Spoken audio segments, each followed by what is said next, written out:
Wednesday, it's 12:30 and we're live on the internet again. Welcome to WeAreDevelopers Live. I'm Chris Hallman, VP Developer Relations of WeAreDevelopers. And with me is the man on the guitar. Yeah, the man with the guitar, Dan Cranny, and I'm a developer advocate here at WeAreDevelopers again. And it's Wednesday already, Chris. Come around quick, but I'm looking forward to today. I know, I just came back yesterday at like midnight because I was in Vienna, and trains back from the airport are not fun at that time of night. So it's going to be interesting if I fall asleep halfway through. But the interesting thing is I can't fall asleep halfway through because we got a very exciting guest today. So we got Alexander Lichter with us. So let there be light. Hey, everybody. Thanks for having me. And Chris, I hope I'll keep you awake for sure. We'll do my best. I got my coffee as well, so we're going to be good. So you're from the Nuxt team. What the hell is Nuxt? Yeah, Nuxt is a lovely view-based meta framework. I mean, nowadays it feels like, yeah, we have all these frameworks around, all these frameworks, like component-level frameworks like Vue, Angular, React, Svelte, Solid, you name it. And they all need some framework on top of a framework. And in Vue's case, that's Nuxt. In React's case, well, we have quite some things. We have Waku, we have React Router, which is, well, deemed to be remixed in the past. You all know about it. Next.js, of course, and so on. 10-stack start. And yeah, Nuxt is that equivalent there, basically allowing to do full stack things, doing, let's say, leaning on the solid core of Vue.js and having the option to experiment more, do more on the server side as Vue compared to React, and like many other frameworks, not going into the server first direction now of like Vue server components. We don't have that. Instead, this is all happening in the meta framework. We support all various rendering modes yeah, amazing defaults out of the box. So you can just push your application really easily, really fast out to the internet. And also, of course, deployment in terms of like universal deployment, Cloudflare workers, your own VPS, the platform of your choice, you name it. So we're also all into like freedom of choice, no vendor lock-in, and do wherever you want amazing things with Nuxt and Vue. And it's open source? Of course, it's open source, GitHub repository, Nuxt/Nuxt. Otherwise, yeah, Nuxt.com on the website, documentation, everything is on there. We also have a little blog where we post about new versions, and 3.16 is either about to be released very soon or is already out. I think it's about to be released. So yeah, we'll get some nice new things in there in the new minor version. It feels interesting because I remember when Vue came out and I was like, this is cool. It's one single JavaScript to include. And then now we got like everything on top of that as well. It seems like the blossoming of like complexity in all these frameworks are just a given by now. Well, I would say, I mean, you can still use Vue with a CDN, right? You can just start if you have an application that's like rendered with, I don't know, Laravel, Django, whatever, need like a little bit of reactivity. Then feel free, use Vue with like the CDN imported, like the ESM version straight away. And build your components. And if at some point you feel like, okay, I might want a build step, there is way more than just like, I don't know, that modal to open, then you can even start and say, okay, I take these components and I can easily include them in my build step, build a bigger part of the front end there. But yeah, that's a total valid use case. And a lot of people, especially in the Laravel universe, they use Vue to like sprinkle some progressive enhancement on top of their applications. And that's great. Especially if you have something as powerful as Laravel or like, I don't know, Phoenix or the Elixir, like backend framework or Django and so on, that's powering your application anyway. So there, it's basically the more traditional way of building things, yeah, with a front-end framework on top. And thanks to Vue being able to just use it with plain HTML by importing that no other framework really can do right now. I mean, you can do it with React, but then you can't write JSX because that needs a build step. So, and nobody wants to write rendering functions, right? So, yeah. Well, there's HTMX as well, which we discussed earlier. Like, is it something more of a meme factory, or is it something that people really use? I see like both sides of it all the time. I myself haven't used that, but I like the idea. It feels like there are always like, here's some simple thing. We go back to the roots, and then like, okay, let's put another bit on top, and bit on top, bit on top. Is it because people always want the two-way reactivity? Is that something that the two-way binding is the thing that's missing on the web platform? That's why people go for environments like that? I think it's like reactivity, that's one thing for sure, but also the whole like templating. So like state management, reactivity, templating are the big things. Also why web component, for example, they're there, they work, but if you don't use lit, for example, then also it's a bit tricky with data binding. So there are a few pieces, let's say, missing there. With HTMX is also something I played around with it a little bit. Definitely kudos to people there around Carson and the team. I think especially if you have a team that's very backend focused. So let's say you have a lot of great Laravel developers or Django or whatsoever, that the technology doesn't matter, and you say, okay, I want to stay in that mental model, and then say, okay, I just want to serve some HTML parts, and that will be like switched out. So I don't really want to bother with the pesky JavaScript. That's a really good option there. But I also heard from people, and I haven't used it in bigger projects, I heard a lot of people saying, hey, it's great for a lot of use cases where you have typical like CRUD applications. It's pretty straightforward, but as soon as it's getting more and more complex, or you have these like edge cases, then it's getting a bit, let's say, trickier to tame. But also that's just what I heard from the community, from social media. Nothing I can detest, unfortunately. Well, it's like the architectural decisions, what you make up front. Like when you want this functionality from the very beginning, then yes, you have to use a framework. Other than that, I see people being very happy with like static page builders and doing all the functionality on that side if it's just content heavy things. So not the issue at all. So let's go through the bits that we wanted to talk about. So we have once again collected a lot of links to talk about, and I have to remember that's on the other computer right now. And the first thing that made me feel old and wrong, even more older and even more tired than I am already, is that AJAX is 20 years old. So this was the article back then that sparked AJAX, the idea and the outline of what AJAX is going to be. Again, kudos to Wayback Machine. We have this still because the website doesn't exist anymore, I think. But it's really cool to see that. And I remember what that was, this revolution thing. And then everybody was just scrambling, who's the first one to write a book about it? And I have to say, I am the one that did it. So the book that I wrote back then, just the month before it was supposed to be ready, has the DOM scripting with AJAX. And I did that AJAX chapter in like one day. And I read through the article and tried to understand what the hell they were on about. Stuart Langridge had another one a week before, but they used the PHP library to do AJAX for some reason. So it wasn't a client-side proper AJAX thing. And it was funny because it was this revolution. It came from Outlook. Outlook had a way to actually upload attachments in the background. So that's where XML HTTP requests came from. And of course, Google Maps was another thing that felt like AJAX already. But this Jesse James Garrett here just defining what it was just this breakthrough. And it opened a whole Pandora's box of like UI problems. Because in Flash, we already had these issues that we solved, like because we're not seeding the memory, the history anymore. We're not up there. We are not updating the view, so screen readers will have a problem with that. So we needed to find ways to make that whole thing work. And my favorite about it is that the X, which I spent a long time on how to parse XML in JavaScript in the AJAX world, went away really quickly, and everybody just loaded HTML or JSON instead. So because XML was just a weird thing that wasn't natively supported by the browser. And yeah, it was fun to actually roll that out there, but it was interesting to see how fast it actually became out of fashion as well. But we can't even think about it differently nowadays. Like the idea of reloading the whole document, although with view transitions, we could actually do that and it would feel the same way without actually having the issue of the atomic updates of the page.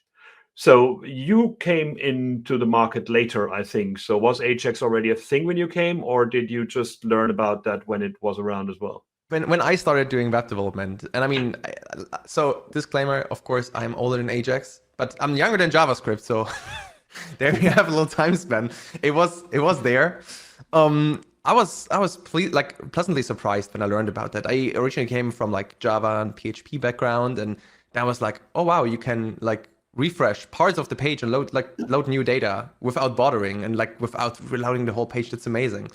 But then you just think, okay, that's amazing, but that's also terrifying because now I have to deal with state, with like, okay, I have to load new things. Where do I save that? How can I like nicely replace that? Okay, if it's just HTML, no problem. But then with JSON, which was more common when I started, it's like, okay, what to do with that data, where to put things. And I remember I had like a side project I started that got somewhat popular in the gaming space. And And I used like jQuery and tons of AJAX requests to to fetch stuff and do things on the side. And I remember at some point it was really, really hard to manage. That was way before like diving into Vue, of course, or into any kind of front-end framework. So there I really felt the good things, but also the pain of AJAX in the end. But I'm really happy that it exists, and it's, yeah, without it we wouldn't be here. In that point, we wouldn't have all these front-end frameworks. We'd obviously heavily rely on AJAX. So it's great that it's there. Of course, with new power comes new responsibility and also new problems that we see more and more. But I'm also curious because, Chris, as you said, with the Vue transitions, the pendulum swings a bit back. And we see that so often with like client, server, client, and in the way we need both. So yeah, curious to see what will happen in the next 20 years. It's interesting that you mentioned jQuery. So the .ajax became the de facto thing of using it rather than like using XML HTTP request and doing your own. It was very cumbersome, like, right? Like setting an XML HTTP request up like by default was so much boilerplate.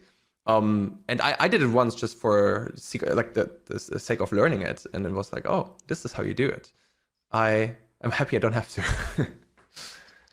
I think it in some ways made it seem quite complicated for me. I mean, I was about 15, 16 when it got released. And I remember I'd only been learning HTML, CSS and kind of writing it for maybe 2 years or something. And I always felt a little bit like JavaScript in general was like this sort of walled garden, that it was like, this is a whole nother level of like, well, it was programming, right? And I was just making, in my view, little websites with HTML, CSS that were very static and you couldn't do anything dynamic. So this always felt in a way like, oh, well, now it's even more confusing for me to access JavaScript because now there's different parts of it and I'm seeing jQuery and WordPress and I'm seeing AJAX and then I don't know which parts of that are JavaScript and which aren't. And for me, being on that kind of outside of it, it was so cool because it was probably the best thing that I'd seen because it was like, oh my God, things are active, things are live, they're dynamic, but I have no idea how to do any of this. And I was still updating everything manually page by page and there was no dynamic, you know, in what I was doing. So it's cool. It's cool that we've gotten to the point where I think it's easier to pick up these kinds of, you know, it's now just like you said, Chris, you can't think of it any differently. It's now just how we build things with dynamic elements. But, and with Fetch, we then got async as well. That was the other big part that made it different because you had the problem that you had to write a spinner or a loader and you didn't even know.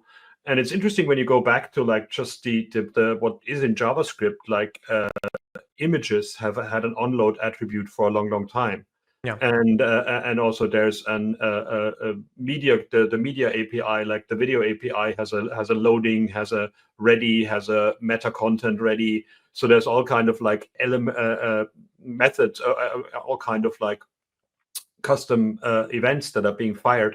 And I had this yesterday by somebody on Twitter as well, where it said, "Oh, custom events is a thing that the platform should have." It had it since like, I don't know, 2001.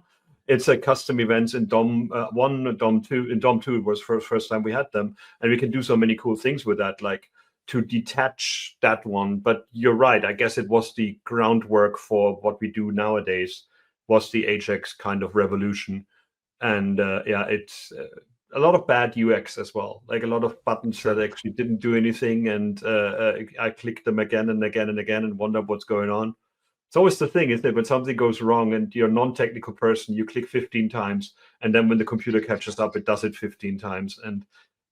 But we still do it, right?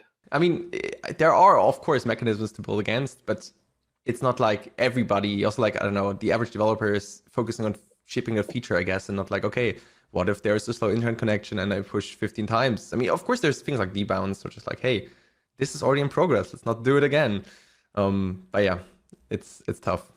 Well, also interactivity. You click on something and something else in the page changes, but you don't understand that some users, a huge amount of users, have a zoom factor of like 400% and only see that part of the screen. So if you click a button and it says somewhere else, I'm loading, those people wouldn't know. You have to find the way to actually on the element that you interact with to give people the state that something is happening, rather than like the button graying out and people wondering if they made a mistake or these kind of things. So there was all kind of UX problems there. Now, JavaScript Fatigue Strikes Back was an interesting little bit as well. That actually is like it talks about some of the things that we had here, where it's like what we rendered on the server, when how many more frameworks do we need? and these kind of things. It's a big discussion we've been having over and over again, and it always cracks me up that it says JavaScript fatigue, because to me it's framework fatigue instead, because nobody questions JavaScript, right? But what if Nuxt now becomes not a thing that people want to use anymore? Like, would you be happy? Would you be unhappy? Is it something that you built to go away, or is it something that you want people to use for the next 20 years and you're relying on you to fix it? That's a difficult question, I would say. Let's start with the term JavaScript fatigue. I mean, I would say if I'd have to run plain JavaScript and not TypeScript, I would also feel that. But I agree with like the framework fatigue stuff of like let's say every ecosystem spins up their own solutions, and then maybe if you switch jobs, you have to learn a new framework, which is not the tricky part. The tricky part isn't jumping from React to Vue or from Vue to Svelte or any of these most of the time, because you know the concepts. It's like, okay, the ecosystem, what is possible there, how to integrate certain tools, and so on, and then frameworks doing things differently. In terms of Nuxt, I mean, we like in the team, we built the framework because we think we provide value to the people using it, so they can build their applications easier, faster, more performant, and so on. If this is somehow leveraged by, let's say, the platform somehow in the future, I'll be like, that's amazing. I still think there are a lot of things to improve and to do, especially also given that a lot of people and a lot of developers out there, like we all have knowledge gaps, be it like performance, accessibility, and so on. And for example, we built a pretty cool DevTools integration with Nuxt that in the future should also show like, oh, here's an image, but you didn't set the aspect ratio or like the dimensions for it. So it will cause a layout shift in the browser. Do you want to set it for us right away, given the current aspect ratio or dimensions, and just like have a one-click fix? Like these things are also on the list. So it's not only about, hey, you can build things with Vue and then like with Nuxt.js have, I don't know, file system-based routing or deployment everywhere. Even if these problems are solved, there are so many more things in that framework that are relevant, even to developers not even using Nuxt.js. So ideally, and that's also happening in Vue ecosystem quite often, there are solutions and they are more generalized. So they are made framework agnostic. For example, our server engine Nitro is powering analog, solid start, 10-stack start, and of course Nuxt itself. So that was also extracted to say, hey, that's an own project. It's easier to test, like Unix philosophy-wise. It does one thing and does it well. And other frameworks can also solve their problems with that. And I mean, we see that in the Vue ecosystem with Vite, which is used everywhere now except Next.js, right? We've seen this with Volar, which is let's say the framework for writing own VS Code extensions, also powering WebStorm, but not only for Vue, that's of course where it came from, but also now powering MDX, powering Astro, and many more to follow.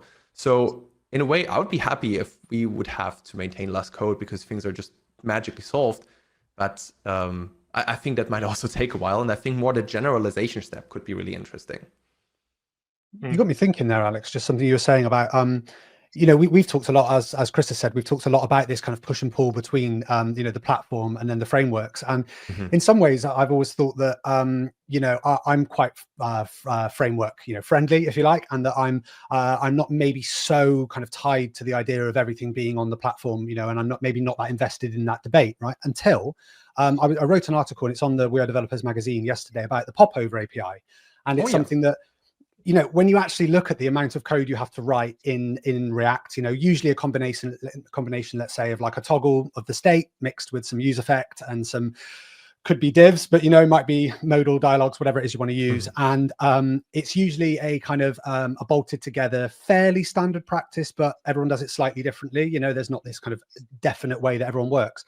And we talk, and I know this is a long point, but I'm coming to the conclusion. We talk quite a lot about how sometimes the frameworks can update so often that they can change ways of doing things just as you've gotten used to them, and that you're constantly having to kind of reinvent this mental model or adapt to a different model. And then I just thought that might not be a bad thing though when it comes to the platform, because it does mean that, let's say, the popover API, everybody looks at it and says, yeah, this works perfectly. We can do some tweaks. It's going to work in the framework.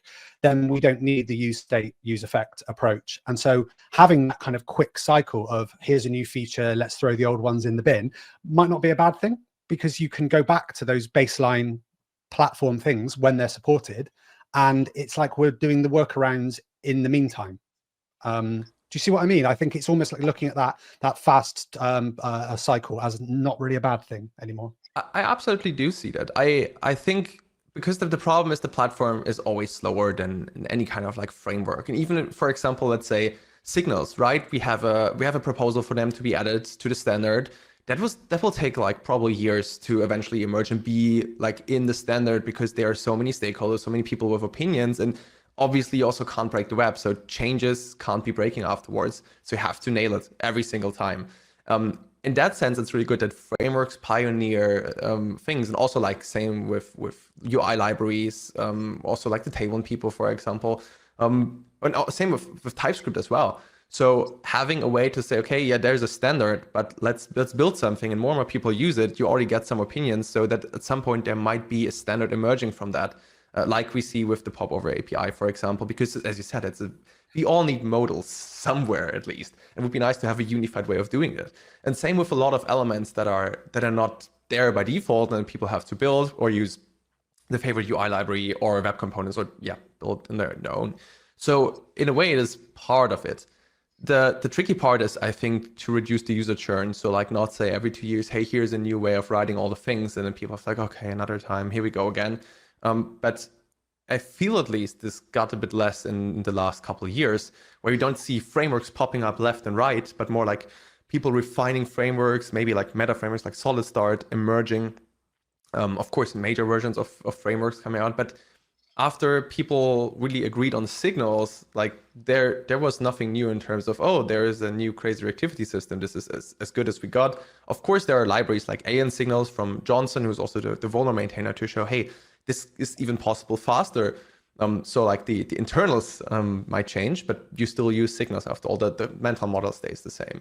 And yeah, finding that good degree between let's say innovation, but not being too innovative, and every 2 years just say like, hey, we can throw everything away and try it again. That's tricky. And also from a framework author's perspective, like breaking changes, we want to do them once a year, so we want to release a major version once a year. But also we want to make sure that we give people enough time to migrate. We don't want to have like, I don't know, here 100 changes at once and you can rewrite your application. That happened before. We know that from Angular, for example, but also in Nuxt 2 to Nuxt 3, there were a lot of changes because the whole ecosystem changed with like Vite and Vue 2 to Vue 3 and a lot of things happening there. So yeah, I think that's a really challenging part, to make sure that everybody is still on board and they all don't feel like, oh, I have to rewrite everything. Yeah, I mean, having worked on standards, it's like it's not slower, it's different than frameworks, because we have to make it, as you said, the web can't have breaking changes. We cannot, because there's so many things reliant on it. And also there's a lot of like performance, accessibility, internationalization, like maintainability, backwards compatibility, all the things that frameworks don't have to care about. The browser still has to do. Like we still have like a too bold method on the string object, because somebody may have used it somewhere. Yeah.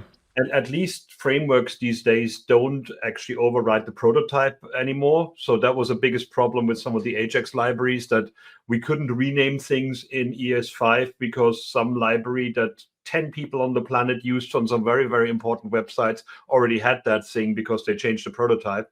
So that's lucky that that is not a thing any longer, that people clobber that one. But there's even in the framework space, I think the interesting thing is that in the first few years, every framework has like a pass and say, okay, you can do breaking changes, it's fine. But then the more people, the older things get, the more they're used. Enterprises work on a different speed than startups. So like that's why you have like 8-year-old Angular installed somewhere that people rely on. So, and they will not upgrade because it will break their whole thing. And an outdated and old library, to me, is a security issue and probably a performance issue, which jQuery became in a lot of cases. Both. So it's there's a lot of like craft out there that basically is a breaking change. When you think about it, the only breaking change that ever happened on the web is arrow functions, because that was basically a syntax error in JavaScript engines that wouldn't know about them. So that's why we needed Babel, and that's why we needed Browserify and whatever to convert these things. There was a post half a year ago where somebody looked at the state of ES5, how many of the HTTP archive are still relying on it. So I think you don't need to convert with Babel anymore if you use arrow functions. But that was an interesting one because I found that striking, because CSS would never do that. In CSS, you would never have a syntax change that would break the web, because you can't. But as JavaScript had a chance to be, and it wasn't a W3 standard, it's actually an ECMA standard, so it's a different thing as well. So yeah, that was interesting when these came around. I mean, in a way, you also break the JavaScript part. Let's say if you use proxies, because IE can't do proxies and so on. So like, if you use features, of course you can say I can like polyfill or ponyfill certain features, or just check, I don't know, if there is no intersection observer, then don't do certain things, load everything. But also proxies, and I remember that because of the Vue 2 to Vue 3 change of how reactivity works under the hood. Because before, just the object getters and setters were like, let's say, hacked to do reactivity there, which led to some caveats. And now with proxy, it was like, okay, no IE support because it's not up. And in a way, that's also breaking, because then you can't use certain applications built with Vue in this case anymore, just with people using proxies. But it's of course also different to a syntax change. I mean, there's a difference there as well. It's because that's an Internet Explorer issue, not a standard issue. So basically that a browser support of an old browser that wasn't even maintained anymore at that time when proxies came around, that's always the thing. Like I always loved how many people, when I worked on Edge, how many people were just complaining that like, oh, I cannot use that because I'm relying on IE. And you're like, no, there's no IE out there anymore. It can't be, actually. I mean, if you work in a legacy system that is on an aircraft carrier or something like that, on a Windows 2000 machine, or you do the software of cache points or ATM machines, that's a different story. But it always cracked me up when people were like, oh, I can't use that new stuff because of IE, and you're like, none of you users have you have encountered it. Like, I had to suffer for IE for 8 years.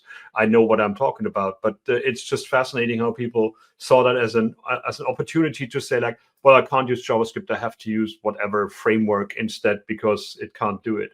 This is an interesting one. The details element is something that I really, really like, because it's basically it allows you to expand and collapse things in the browser. And on Chromium browsers, it also is, if you do a search on the page, it automatically expands the ones where it finds a solution in there. Firefox and Safari, sadly enough, not. But there were a few things, of course. Every time you come up with a new element like that, people want to style it to death. So there's a really good, this article is actually really, really good about like saying like how you can animate it, what you can do with it. And I think it's a wonderful element that not enough people use. Same with like popover, same with like now today Safari, today the newest version of Chrome just announced that the styling of select is finally possible. Yeah, that finally. you can actually have HRs in there and these kind of things. So that's actually coming to baseline soon. But when you do something like that, I guess you just go for diffs with like handlers. Or have you started using details in your solutions as well? I mean, details, I use it whenever I can, actually. But to be fair, also a lot of examples that I usually consume are from people using details. So that's great. That's great to see. I was a bit surprised when I looked into the article and was like, oh, is this around for 5 years already? I didn't expect that. I was like, 5 years is a while. And there are a lot of opportunities to style things. I think, as usual, like more content out there is always helpful for people to see, oh, this is how much you can customize it. Oh, I don't need, like, I have a different marker, this and that. But as we've also just seen on the screen, there were some things with limited availability in terms of browser support. And then the problem starts with like, okay, I can't set a custom marker on Safari, let's say. And if the requirement is it should work on all evergreen browsers, and Safari is, according to that definition, one of them, it's like baseline, then it's once again tricky. So I also see why people might hold off using details to say, okay, I want to use it, but right now I can't because I can't fit it into the requirements of the UI. But in general, I would always say use the semantic elements that are there. Same for like dialogue and similar, because there is no reason not to unless your business requirements say differently, and then it might still be good to talk about that. One thing I encountered is that if you put, for example, in the summary a link, that's an accessibility problem because the screen reader wouldn't know what that is. Is it a trigger to expand and collapse the rest, or is it a link that goes somewhere else? So it feels like very tempting to do it, but then rightfully my linter basically says like, no, that's not a good idea. But yeah, we've also nesting can be interesting as well. Like there's lots of shenanigans that you can do with it. But ideally, like if you think about it, it's a bit like nesting modals with like dialogue, where like, okay, you have other problems there. Was a different element, but at some point you might wonder, if I have this requirement, is this really a good UX in the end? So like for nesting, like details, I kind of understand. I can kind of think about a few use cases here, but for example, for nesting dialogues, like maybe you should solve it differently. You know, I think it's one where if I was going to say to somebody now, how could you pick up this right now and use it in a project? I think it even mentions it in there, and I see it all the time for those FAQ sections that are usually a stack of just one-line questions, and it's perfect for it. And the fact that it's searchable on the page, why wouldn't you? It's great. Searchable in Chromium. Like, I mean, I tried to write a polyfill for that, and then I gave up because I basically don't want polyfills on the web to die and stay there for a long time. But I mean, in essence what you did is when you did a search, you basically just look at the inner text of the thing and see if it matches something, and then put the open attribute on it. I love that you can just set an open attribute on the details rather than just having to call an event or something. Like, I think when HTML5 became a thing and we just wanted to make everything the most basic, I think we would have had like 50 different custom events to subscribe to rather than just changing an attribute on the main element there. It doesn't fire any element, any function, any custom events. That will be interesting to see as well if you can select, or does it? I'm not sure. Me neither, actually. Worth trying out. Yeah, I mean, there's also that every animation has like an animation start and animation end event, but that was like a really unreliable in browsers for years and years. I hope that we fix that one as well, because there was a lot of race conditions where you basically, that's why people use GSAP or other things to do the animations rather than the CSS animations themselves. Migrating 160,000 lines of production code from TypeScript with 0 downtime. I always love these, let's say, like retrospective, like what did we do, how did we do it, and why did it not work or work? These posts, it's amazing. Like before going into that one, I think there are also some really good ones about the Stripe code base and about the Sentry code base, who actually did also the same with like huge amount of JavaScript migrated to TypeScript to make sure, hey, things should still work in the meantime. So that's always great to see. Plus, good learning for people probably not migrating 160,000 lines of code, but even if it's like 10,000 lines of code, and maybe you're the only developer and want to, or like a smaller team, might be a good idea to see what they actually do to maybe do something similar on a smaller scale. It's so satisfying. I just think it's the idea of every time it's something so small, but every time you convert JavaScript to TypeScript, you feel like you've made things better, even if you've just added in some types, nothing changes. It's so satisfying for me. I think if I could get somebody to just make me do that, I'd probably enjoy it until I start actually doing it. But yeah, there's something about it very, very satisfying. Is that just me? No, I agree.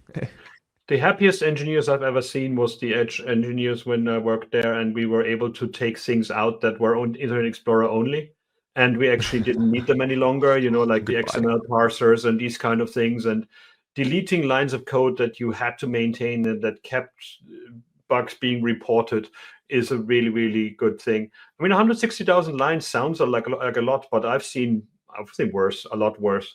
And it makes you wonder as well, like with like AI generated code, like I think 160,000 is not something that actually will be uncommon, because every time we do like what you see is what you get, or like prompt engineered code, it just throws in the kitchen sink and the toilet as well. That's true. That's true. But I think like, I just checked the one from Sentry was like 95,000 lines, which is also quite a bit. There was just the front end though. So yeah, it's a good size to show, okay, you just can't sit a day there and fix everything, because obviously also when you use TypeScript or you want to use it, you are in a way required to not rely on certain quirks of JavaScript, or let's say some gymnastics that are not that trivial, or you have to write a way to work around that and use some casts and some as here and there. Just the typical things like, I don't know, object keys, object values, working around with types, sometimes there is a bit tedious. But that's also, it depends how the code base was written in the beginning. Because if somebody writes that with that in mind, most of the time it's not the case.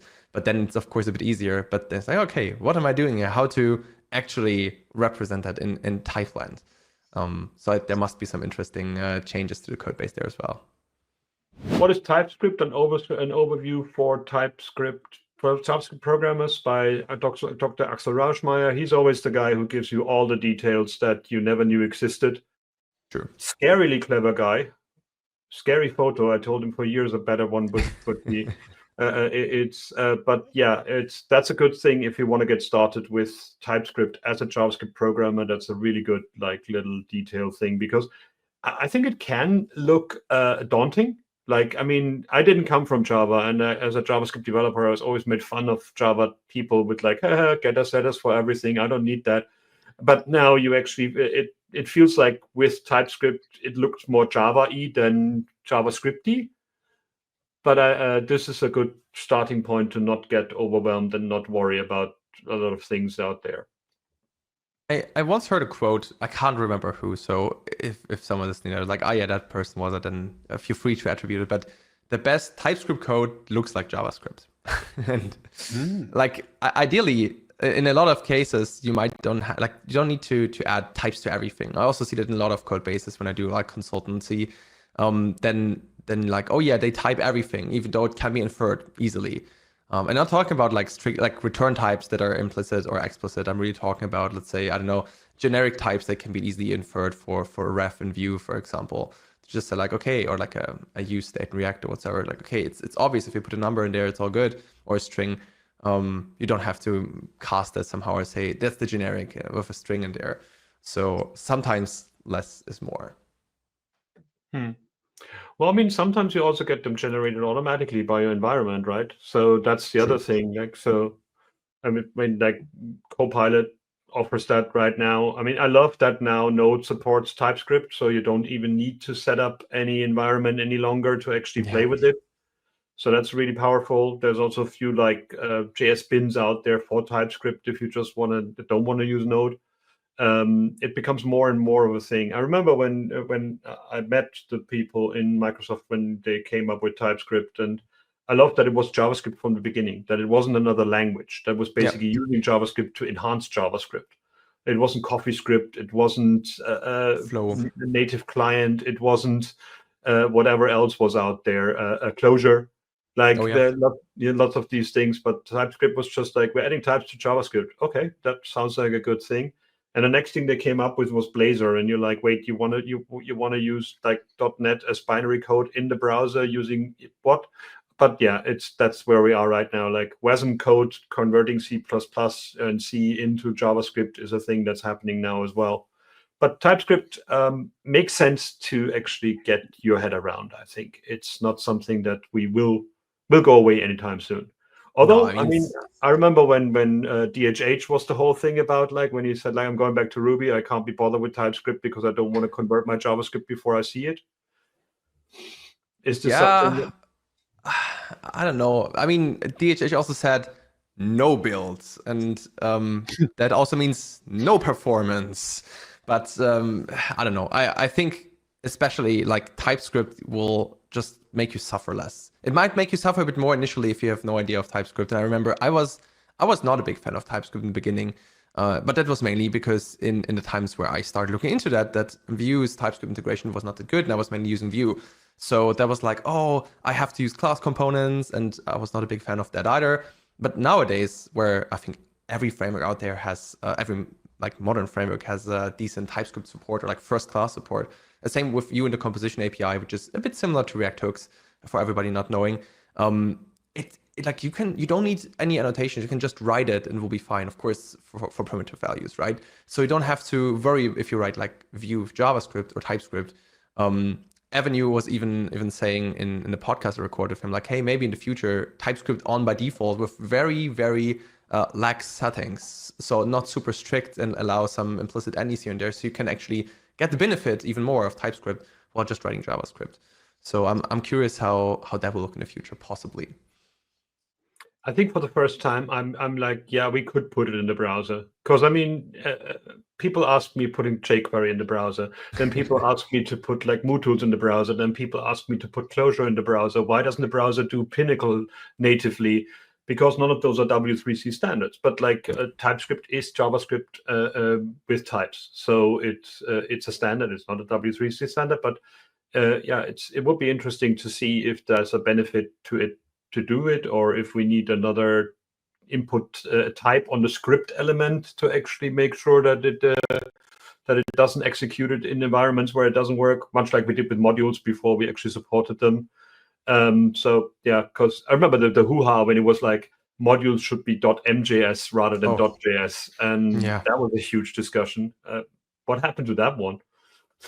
Well, it's not necessarily Node anymore, right? So that's great. I'm always happy to hear that, like, hey, it just works out of the box. But the whole ESM thing, and we're still not there, right? So many things are in CJS, even published nowadays, and I hope we'll get there. But in terms of TypeScript in the browser, it's like I'm a bit I don't know, I'm a bit too far there. On the one hand, there's this TC39 proposal about type annotations, and that's also like, okay, you can't break the web, so I think it might be even more tricky. While with TypeScript, like, okay, sure, they don't even follow semantic versioning, so which is fine, but then like breaking changes can happen any version there, deprecations and so on. So I probably would be a bit careful with that, but definitely I would love to see a way to have TypeScript in a way in a browser. I'm not sure if that will come the next year or two, but who knows, maybe next year, next 5 or 10, we'll see. Yeah, when I worked on the developer tools for Chromium, what we wanted to do is two-way editing. So then as things are converted, and we had no idea actually where your original code came from. So we had like source maps, but people didn't build them, or there was no standard for it, or it was just really messy. But with CSS, it was never an issue. But like with JavaScript and bundled JavaScript, and to debug that one, that was the bigger thing. So when you talked about earlier that you're doing developer tools in the Nuxt environment, like it was so frustrating that we spent like 10 years making the best DOM debugging tool ever out there, put it in the browser and ship it with it, and then people use a virtual DOM, and we can't use any of that stuff that we put in there. Well, the best part is at least the virtual DOM will go away with ViewVapor, which will come out very soon, where it's been like the solid-like approach of just like fine-grained template rendering there. So no VDOM, and you can. I mean, I use still the Chromium tools for performance checks more than I want to actually, but it's needed. So there are a lot of good things there. Same with like Network Inspector, and also for the DOM to see, especially for CSS things. But as you mentioned, like the two-way editing, so to say, that's something that we actually integrated in the Nuxt tools to say, okay, the dev tools are running inside your application. It is like a real mind-boggling thing where you can technically, in your browser, you have the dev tools that are part of the application, and in there you can run a VS Code in your browser that's connected to your dev server, and you can edit with that VS Code your application that you are writing right now. It's a bit of like an Inception thing, but it works. Yeah, I mean, we put Edge in the VS Code in extension. So we were running a headless Edge in the background and gave the data back to that. So okay, nice. that was the other way of doing it. But like, yeah, it's prone to slowness and lots of memory consumption as well. So yeah, it's interesting because you throw it out there and people are just like, yeah, I mean, we also have a great debugging stack, and then everybody uses console log. Oh yeah, that's true. But I think that's half of the people are just not familiar with debugging, and the other half doesn't bother. Probably. Yeah. Dan, do you do debugging or do you do console log? I do both, console log everywhere. Yeah. Yeah, no, I think console log is quickest for me, as in like, right, because most of the time it's something you can fix there and then. But no, if I'm kind of finding it goes deeper than that, and yeah, I do use debugger, but I don't like it that much. I actually had to watch a video, I think, to learn how to use it the first time, or a step-by-step or something, because I actually didn't, it wasn't intuitive to me at all how to use it. But yeah. The controls, yeah, at the beginning it's like step out, step in, step over, like what's going on here? Wait, I get that, but especially I use it a lot when I debug third-party things with like, I don't know, I had a client, they had like a setup instance of a headless CMS that was using Vue, and it was self-hosted, and there were apparently some issues with like an outdated version, you know, the problems people have. And then it was like, okay, let's monkey patch that code so it works. because we never have to touch it again. Surprise. Of course, a month later, people had to touch it again, but anyway.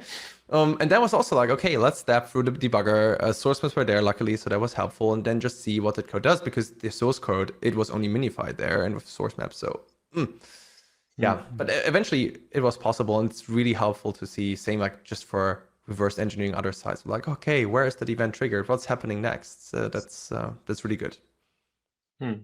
Copilot is really good in unminifying code, interestingly enough, and so is ChatGPT. Okay.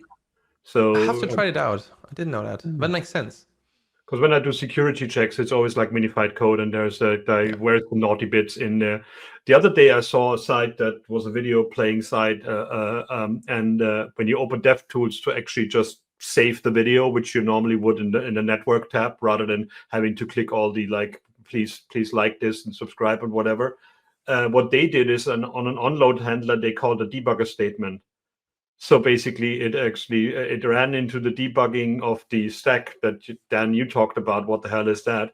So basically, every time when you open the developer tools, it started a debugging session and blocked the page. So you actually had to find a way to make it not stop you from debugging. There's a way of right-clicking on the debugger statement and say like, don't do that again. So that was the way around it.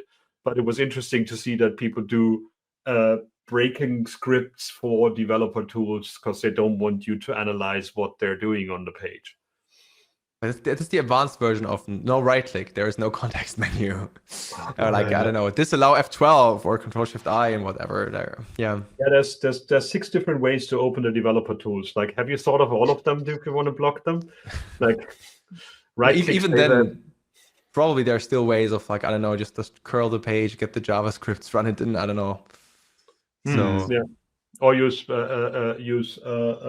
Playwright if you need JavaScript functionality. They can do that. Most LLMs allow you to do that now as well. So that's the interesting bit there. So let's look at some tools that I collected. I thought this was cute. A heat.js. It's basically a heat map. Love it. With lots and lots of details. If you need that, it's probably a really interesting little thing to do. And so it's basic heat. I want to build something with it. I love it. Straight away, it gives me ideas. I think when I see things like that, because it's, again, MIT license, completely open source, like there's all those examples ready-made. I'm so grateful for people doing things like that, because then you think, okay, I quite like how this looks. What can I make with it? And I'm a bit of a data nerd. I just love any kind of visualization of data. So yeah, I love this. And of course, the obligatory kind of GitHub square commit squares. That's a nice touch. Must have. Yeah. Yes. Yeah, it's beautiful. It's beautiful done site as well, isn't it? Yeah. It's simple and shows exactly what you want. Like, hey, this is what you can do with it. Download now, go to GitHub, check the docs. All you need. Be a real nerd around that font, though. What is that font, Chris? Because I think that's the same one I've got on my portfolio. I'm just saying it might be Active Grotesque or something. Anyway, let's move on. Yeah, Active Grotesque. That's how I describe you most of the time. Yeah, like walked into that one. Damn it. Size limit is an interesting performance tool for JavaScript. Checks every commit on CI and calculates the real cost of your JavaScript. Might be cool. Very good one. Yeah, Andrei Sitnik, well, probably all known for auto prefixer post CSS, all these things like browsers list, I think, as well, and a lot of other stuff. Yeah, a really good thing. I tend to use either size limit or a few other things for, well, the CI pipelines when it's required, which should be almost all the time. But unfortunately, a lot of people are like, oh yeah, let's check that later. But for example, at Nuxt, we definitely check with custom tests of like, hey, if you add a feature, make sure the bundle is not too big. If the size changed, you have to like improve that. And same also with speed, that like, hey, let's boot up the application and see if it takes longer to boot it up or like to do a request or similar. So all very important metrics in the end that can save you from, I don't know, accidentally pushing some CJS library that's not tree shakeable in your bundle and everything explodes and nobody notices except your, I don't know, metrics go down and people are like, hey, what happened here? Yeah. You gotta hand it to him. Having the name AI on GitHub should get him lots of traffic without wanting to, right? Yeah, and then it's even used for all these cool tools. That's the best part. It's not just like a random user account that's like maybe abandoned. It's actually there, and yeah, pretty cool. I see a lot of good stuff on Evil Martians as well. It seems like that they're also doing guest writers there as well. So from time to time, I see people publishing things on their blog. So I'm not quite sure. But I don't know about that, but I definitely know like Evil Martians also because they do everything around like post CSS. That's it's amazing work they do. See, that's how you show a baby, Dan. Not like you always like look at it in front of me and like whatever. Yeah. I mean, straight away, I feel like I want to shout him out just because he's a dad, but also those projects, he has so many tools and I can see they're all pretty useful. I mean, I haven't dug into them, but yeah, very cool. Yeah, I mean, I mean, whenever we do like a half stack conference, there's always this like pub quiz and we just show random logos of like JavaScript libraries and stuff and ask people what they are. It's kind of hard to catch up with those. Like I'm kind of getting tired that everything has a fuzzy, cute thing to show your JavaScript library off. Like Nano ID, what the hell? I don't know.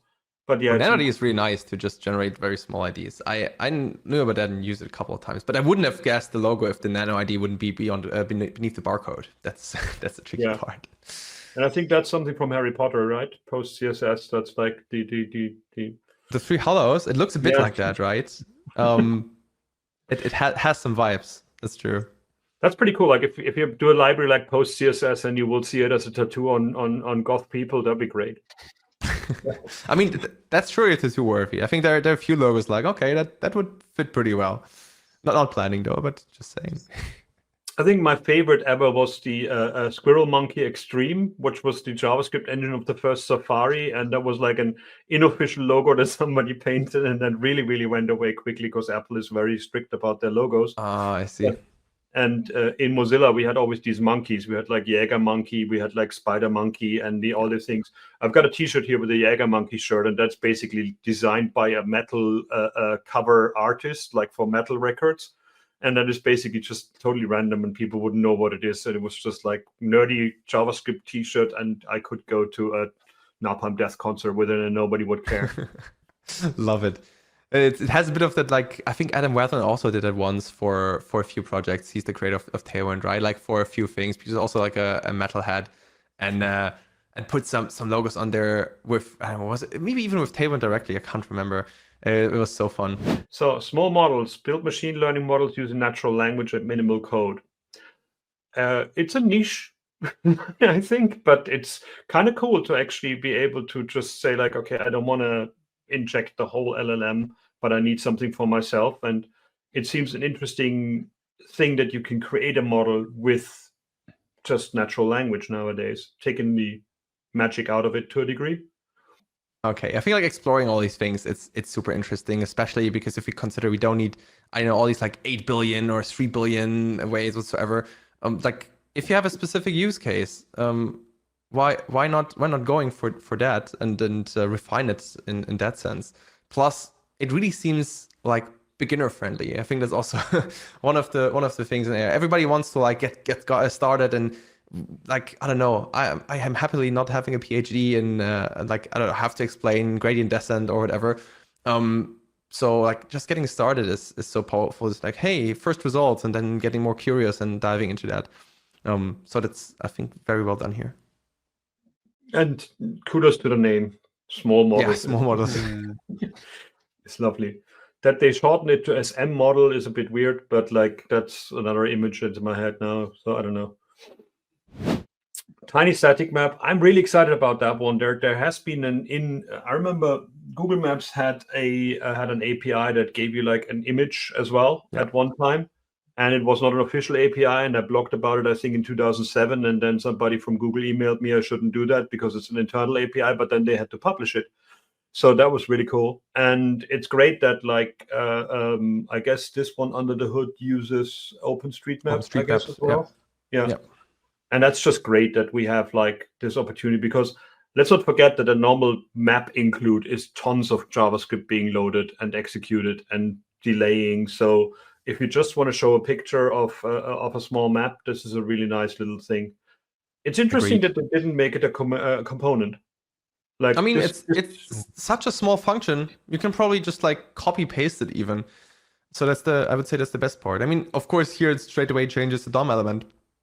But it's like basically just the algorithm. That's it, and the rest is like, okay, there we go. So I think in a way it's also great, just a great use case to say, hey, I own an implementation. I copy it over. Don't even need a dependency for that.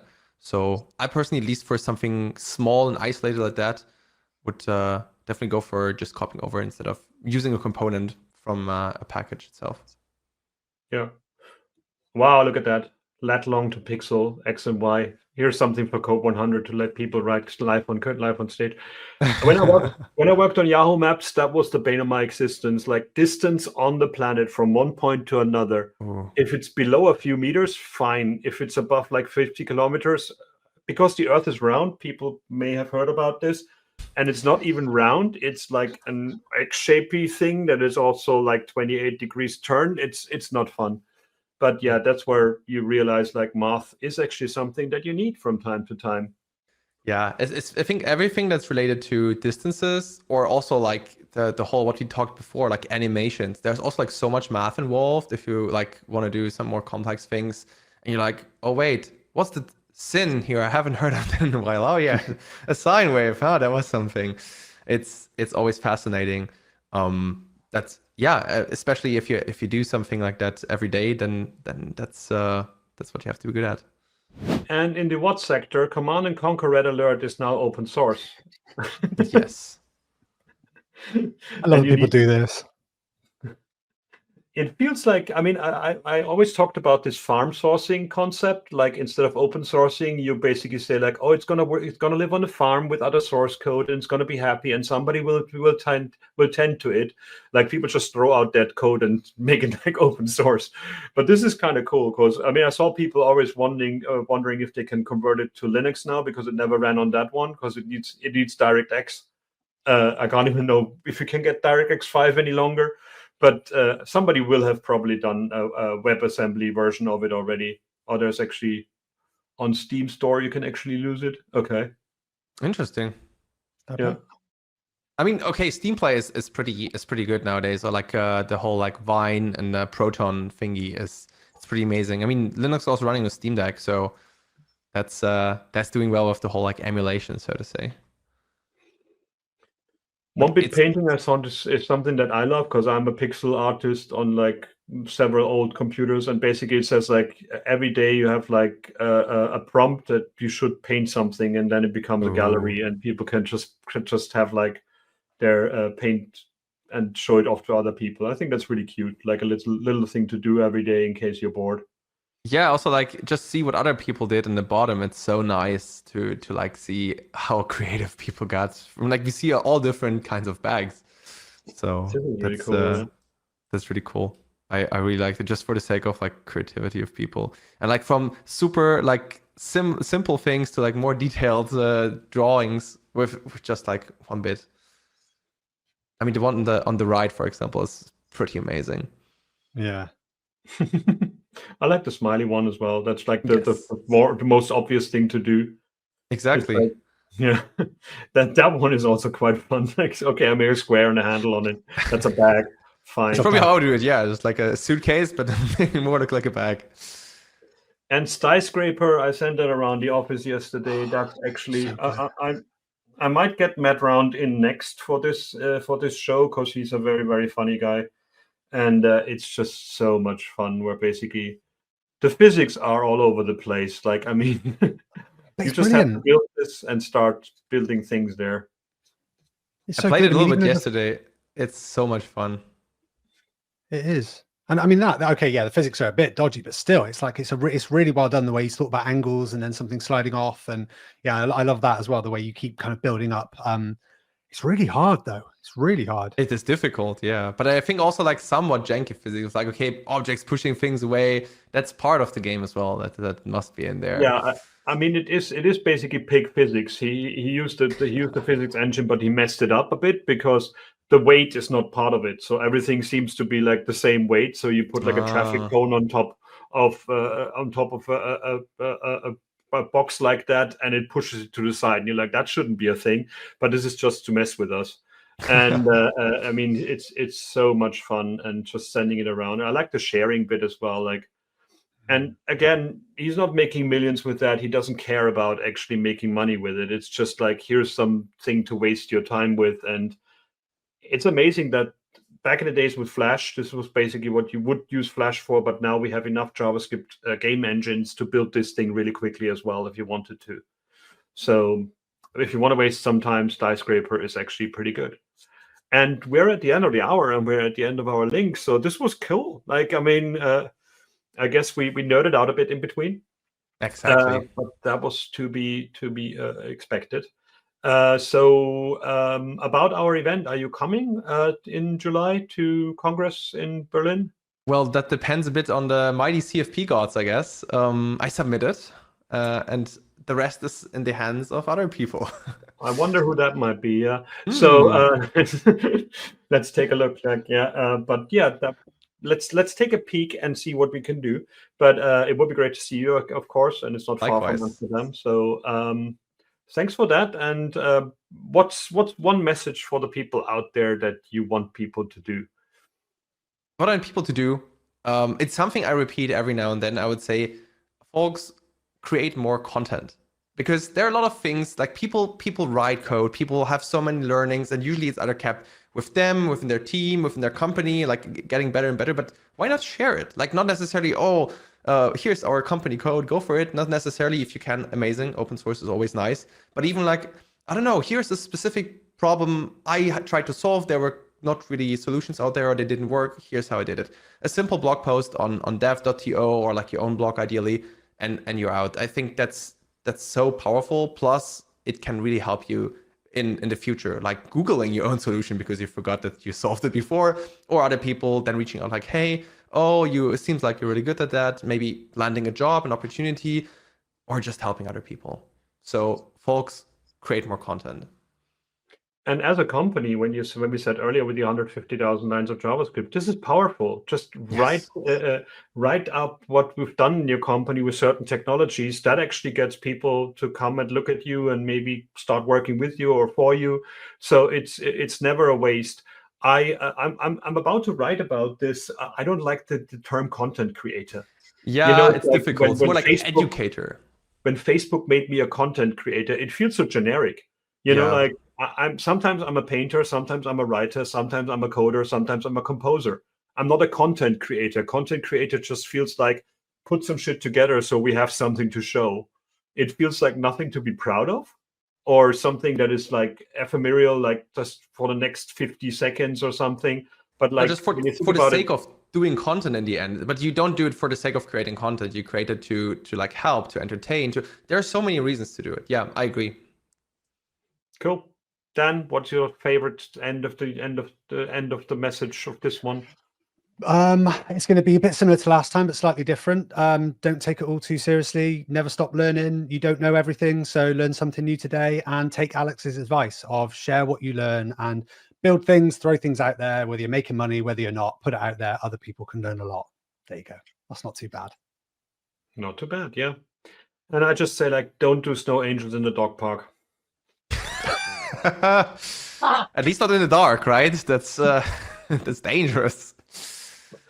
Well, thanks very much. This was us with WeAreDevelopers Live for today, and thanks to Alex from the Nuxt team. Everybody use Nuxt now. Buy it. No, you can't buy it. It's open source. But like, check it out. Buy it out and take a look at it. And if not, go back to the normal JavaScript like other people do. Yeah. Work with what you love in the end.